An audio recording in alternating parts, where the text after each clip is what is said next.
The rain slammed against the tall windows of my father's country estate, but the real storm raged inside the room.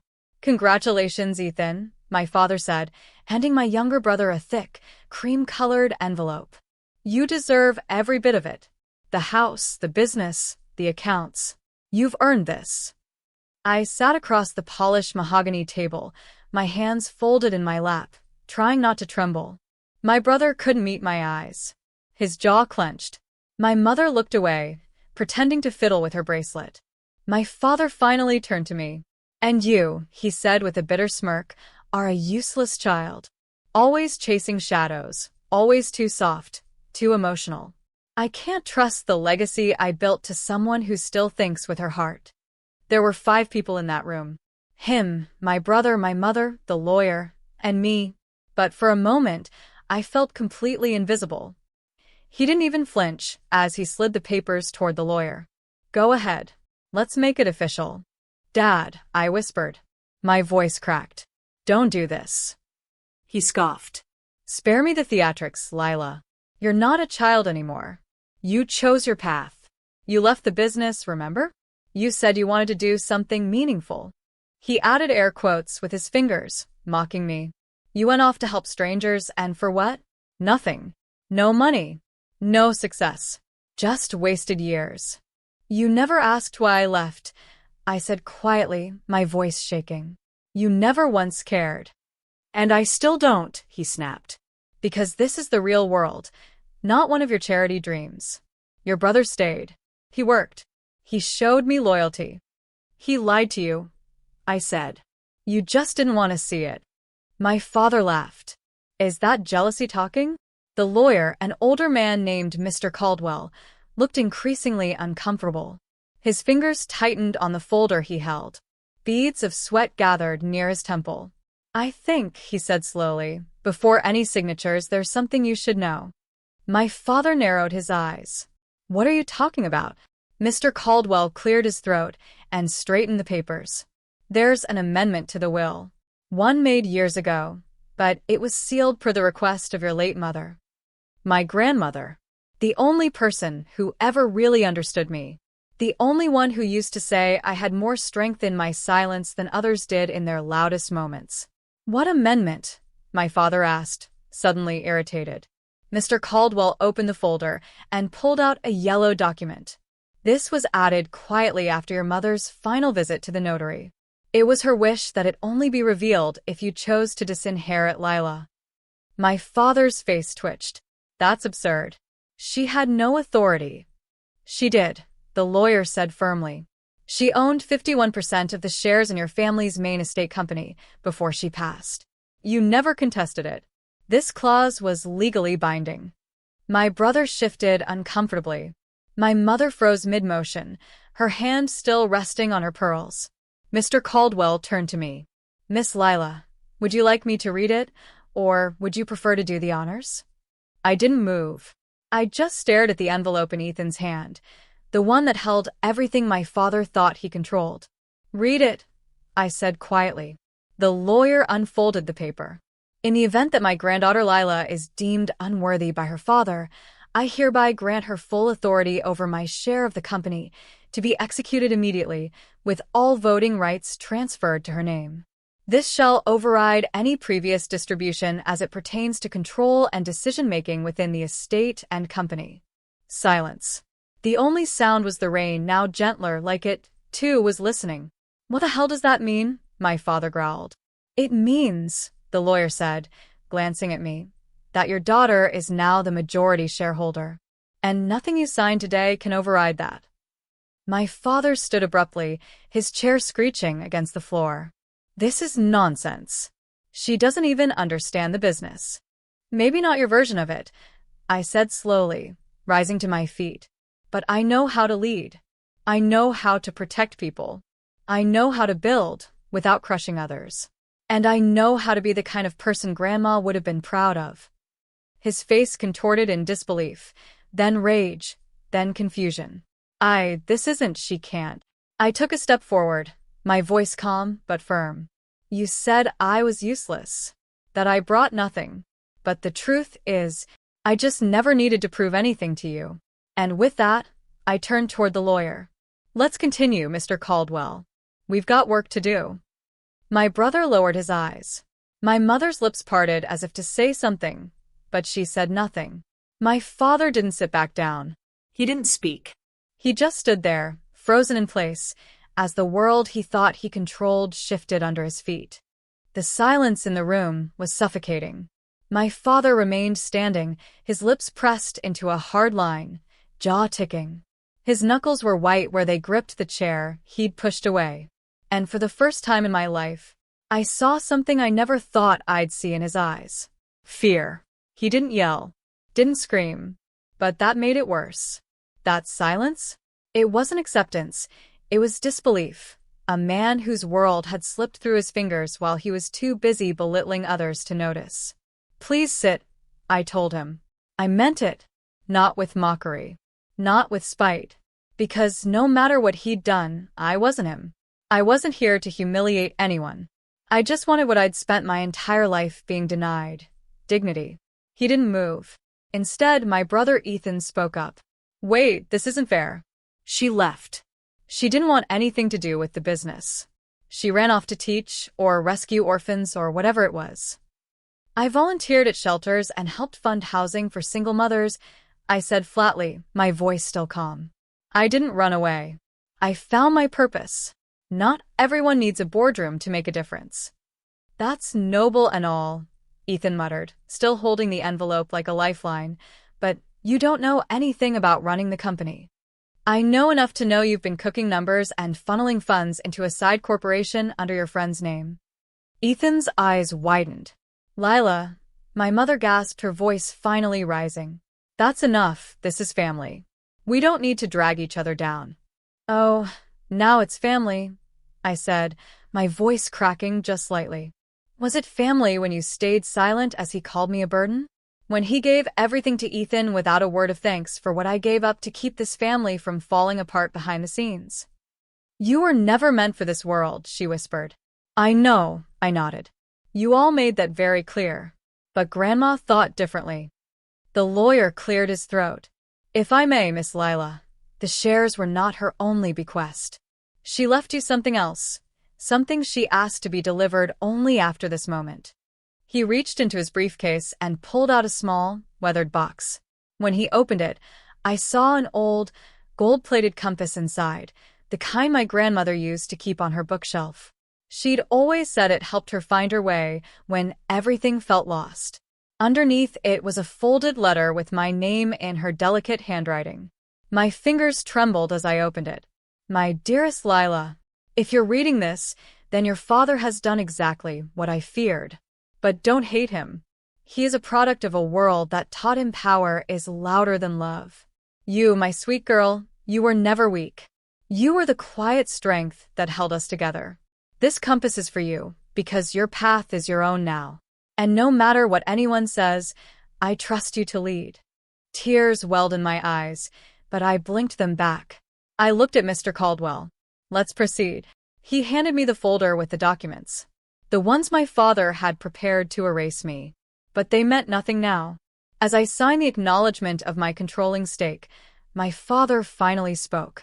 You think this makes you powerful, he said, voice low. You think she gave you the upper hand out of love? She did it to spite me. I looked him in the eyes, finally seeing the broken man beneath the ruthless one. No, I said. She did it because she believed in me, because she knew I'd use this power to heal, not hurt. Then I walked out of that room, my head held high, the weight of years of rejection slowly peeling off my shoulders like rust. But what waited outside that door was not peace. It was war. Because power comes with enemies. And Ethan? He wasn't done trying to take back what he thought he deserved. I barely made it down the long corridor before I felt the walls closing in. My legs carried me forward, but inside, I was unraveling. Not from regret, from relief. It wasn't revenge I tasted, it was release. Years of silence. Years of walking on eggshells, trying to earn a smile from a man who looked at me like I was a blemish on his legacy. Now, for once, I wasn't the invisible daughter. I was the one holding the compass. Outside the estate, The gray sky had cracked open to a soft drizzle. I stood alone beneath it, letting the cold soak through my blazer. Each drop seemed to wash off the weight I'd carried for too long. Then I heard the door open behind me. "Lila," Ethan called. I turned. He wasn't angry, not yet. But his eyes held that gleam. The one I used to fear. The one that said he was about to turn into someone else. Someone calculated. "You don't have to do this," he said. "Do what?" "Push me out," he said, shrugging. "Come on. We both know that's your next move." "I haven't made a move, Ethan. All I did was stand up." He chuckled, rubbing the back of his neck. "You're not a threat to me, Lila. You think signing a piece of paper makes you powerful? You don't have the spine for leadership." My heart thudded in my chest. But I didn't flinch. "I'm not here to prove anything to you," I said softly. "I'm here to lead with integrity. Something this family has forgotten." He stepped closer. Too close. "I give you 2 months before you come crawling back. The company's not a charity. It's a battlefield." "No," I said, raising my chin. "It's a chance. A platform. And I'll use it to build, not to break." "You really are naive," he muttered, shaking his head. And then he was gone. But something about the way he walked away stuck with me.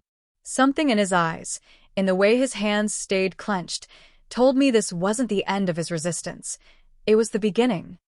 The next few days moved like thunderclouds. News spread fast. Employees whispered my name in the halls like it was some ghost returned from exile. Some looked relieved. Others afraid. I didn't change much at first. I wasn't there to fire everyone and paint the walls with my initials. I just wanted to listen. To understand the system my father built from the inside. What I discovered, it wasn't just flawed, it was cruel. Departments pitted against each other. Promotions granted through favoritism. Employee burnout swept under expensive rugs. My father didn't run a company. He ran a throne room, and Ethan had learned well at his feet. One afternoon, I walked into the break room. The staff froze like I'd interrupted a secret meeting. "Please," I said, raising a hand. "Sit. Eat." "You're on break." One woman, a janitor named Rosa, stood slowly. "We were told not to sit when Mr. Ethan entered." I blinked. "Well, that changes today." She looked stunned, then grateful. That evening, I stayed late reviewing the department reports, combing through files Ethan had tried to bury. I uncovered 3 misappropriated budgets, an entire side deal with a questionable supplier, and a list of terminated employees who'd tried to speak up. It wasn't just greed. It was rotting from the inside. And if I didn't act fast, I'd be the one they blamed when it all came crumbling down. The next morning, Ethan made his move. He stormed into my office with a folder in hand and a wicked grin. "You want to play CEO?" he snapped. "Let's see how you handle a PR nightmare." He threw the folder onto my desk. Photos. Emails. Edited screenshots. "Are you serious?" I asked, flipping through them. "You fabricated this." "Can you prove I did?" he asked smugly. "You really want to destroy me this badly?" "I want what's mine," he snarled. "You were never meant to win." I stood, placing my palms flat on the desk. "I don't want to win, Ethan. I want to heal what you broke. This company could change lives. But you only see it as a weapon." "I see it as power," he said. "And I don't intend to lose it." He turned and walked out. I stared after him, heart pounding. I'd underestimated him. This wasn't just a rivalry.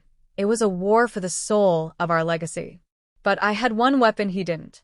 Truth. And the courage to wield it kindly. The storm hit faster than I expected. Within 48 hours of Ethan's visit, headlines started flooding in. New CEO tied to charity embezzlement. Family feud exposes ugly secrets behind legacy corporation. Is Lila Gray qualified, or just a puppet with a silver spoon? It didn't matter that the evidence was doctored. The court of public opinion doesn't wait for facts. My inbox filled with cold PR emails. My phone wouldn't stop buzzing. Shareholders started calling emergency meetings. Some employees avoided eye contact. Others whispered when I passed. I'd barely even begun, And already, I was bleeding credibility. At first, I tried to stay calm. Tell myself the truth would rise. But late one night, sitting alone in the office, I finally broke. I locked the door, curled up in the corner of the couch, and let the tears come. Ugly ones. Silent ones. The kind that choke you from the inside out. I wasn't crying because they didn't believe me. I was crying because I started wondering if maybe my father had been right. Maybe I wasn't cut out for this world. Then I heard a soft knock on the door. I wiped my face fast, trying to compose myself. One moment. It creaked open anyway. Rosa, the janitor, peeked in. I saw the lights. And she hesitated, holding a small paper cup of hot chocolate. Thought you could use this. I managed a faint smile. You didn't have to. You looked like you needed it, she said gently, walking in and handing it to me. No one ever brought me anything when I cried in this room. So I figured maybe someone should break the cycle. Something inside me cracked again, but in a different way. A softer way. Thank you, I whispered. She sat across from me, folding her hands. Do you want to know the truth about your family, Miss Lila? I looked up. Rosa nodded. I've worked here for 28 years. I've seen more than most.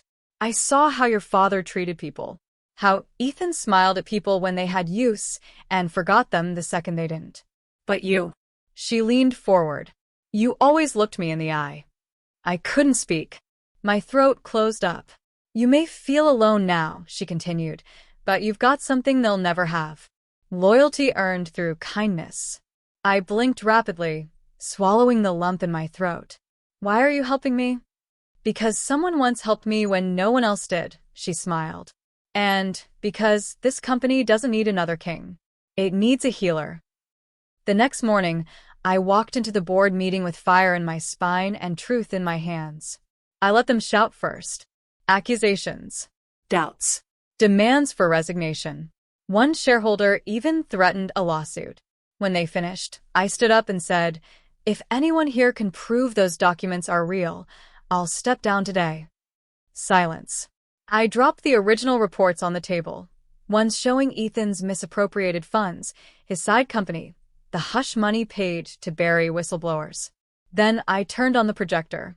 A video of Ethan, recorded 3 weeks ago by security, walking into an office he claimed he'd never been in, plugging in a USB drive, transferring files. The timestamp matched the moment the fake documents were created. The room went quiet. Truth matters, I said softly. But I didn't come here to destroy my brother. I came to fix what he broke. I turned to the lawyer sitting at the end of the table. My grandmother gave me this position not because I was perfect, but because I still believe in people, even the ones who hurt me. So I'm not pressing charges. I'm not suing Ethan, but he is suspended indefinitely and an internal investigation will move forward. Some jaws dropped. Some people nodded. But one man, Mr. Halpern, a retired board member, stood up slowly. I doubted you, he admitted. Thought you were just another soft-spoken idealist. But today, you reminded me why we started this company in the first place. His voice cracked. It wasn't about power. It was about people. And with that, the tide began to shift. Ethan didn't show up the next day, or the one after. But I received a letter, handwritten. Lila, I don't expect forgiveness. I didn't just want power, I wanted to be seen. I always thought you got the love I never did. But maybe you just earned it in a way I didn't understand. I hope someday I figure it out. Ethan. I folded the letter and placed it beside the compass. Not everything needed to end with a sword. Some endings whispered, and some beginnings were born from grace. The office felt different now. Not colder, not quieter, more awake. It had been a month since the board meeting, and though the storm hadn't fully cleared, the clouds had parted just enough to let sunlight in. The fake allegations were publicly retracted, and though the media tried to spin it as a lucky break, those who mattered began to see through the noise. Not because I fought back with fists, but because I held the line with integrity. Still, there was one person I hadn't heard from. My father. He'd vanished after that day. No calls. No emails. Not even a lawyer on his behalf. Part of me thought he'd gone off to lick his wounds and live out his days blaming everyone but himself. But one quiet Sunday morning, I walked into my office to find him sitting in the chair across from my desk, hands folded, eyes hollow. "I had to see it with my own eyes," he said. "See what?" "That you didn't burn the place down." I said nothing. He looked older, more tired than I'd ever seen him. The usual arrogance in his posture was gone. For the first time in my life, he didn't look like a man who owned a room. He looked like a man who lost something important. "You were right," he said softly. About me. About Ethan. About how this place stopped being about people. I studied him carefully. I didn't know whether to trust the words. "Not yet." "Why now?" I asked. "Why come back at all?" He paused, then pulled something from his coat. A photo. Me and Grandma. I was maybe 12, covered in paint, holding up a terrible drawing. She was laughing. Pure joy. "She always said you were going to change this family," he said. "I just never wanted to believe it. Because if you did, then it meant I failed." "You didn't fail," I said quietly. "You just built the wrong way." He looked down at his hands. "I came today because I need to say something. Something I've never said." He raised his eyes. There was pain there. "Shame. I'm sorry, Lila. For everything." I held his gaze. Part of me wanted to reject the apology, to say it was too late. But deep down I knew something. Hurt people. And healing starts when just one person chooses not to throw the pain back. So I nodded slowly. "Thank you." He stood up to leave, hesitating at the door. "I don't expect anything from you," he said. "I just needed to say it before I ran out of time." "Don't run out of time," I said gently. Fix what you can. "It's not too late to change." He didn't speak again. Just gave me one last, long look before he slipped out the door. 2 weeks later, Rosa came into my office with a folder. "What's this?" I asked. "A list of every employee your father let go for speaking up. I thought you might want to do something about it." I opened the file, read every name, and then we sent letters to each one, inviting them back, no questions asked. Not because I needed to prove anything, but because legacy isn't about bloodlines. It's about how you leave people feeling when you walk away. Months later, the company looked different now.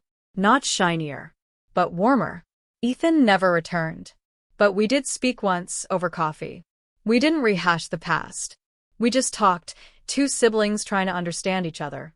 And maybe rebuild. My father kept his distance. But once, I received a donation receipt in the mail. A 7-figure sum. Made in my name. To the women's shelter I used to work for. No note. No signature. Just his quiet way of trying to be better. And that was enough. Because in the end, I didn't get revenge. I got something far more powerful. Respect. Peace. And a future no one could take away. And when I walk into that boardroom now, I don't hear whispers. I hear footsteps behind me, people who trust me to lead them somewhere worth going. All because one day a man said, "You're a useless child." And I smiled, stood tall, and proved him wrong, without ever becoming him.